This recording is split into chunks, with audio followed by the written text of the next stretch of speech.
ક્યારેક બેઠા બેઠા વિચાર કરો કે આ જે સૂર્ય ધગધગતો ગોળો છે એનો એક પુત્ર હોય, એને શનિ કહે, એની એ પત્ની હોય, એને તમે રાંદલ કહો, છાયા કહો.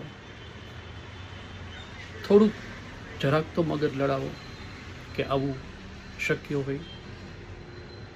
એકચ્યુઅલી આ બધી એક ચિત્ર વાર્તાઓ, એક કાલ્પનિક વાર્તાઓ હતી. આવા પાત્રોની બ્રાહ્મણોએ કલ્પના કરી.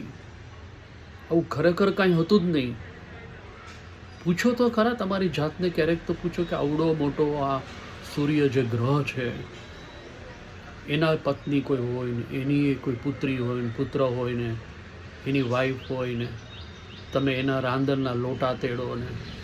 નથી લાગતું કે આ નરી મૂર્ખાઈ છે?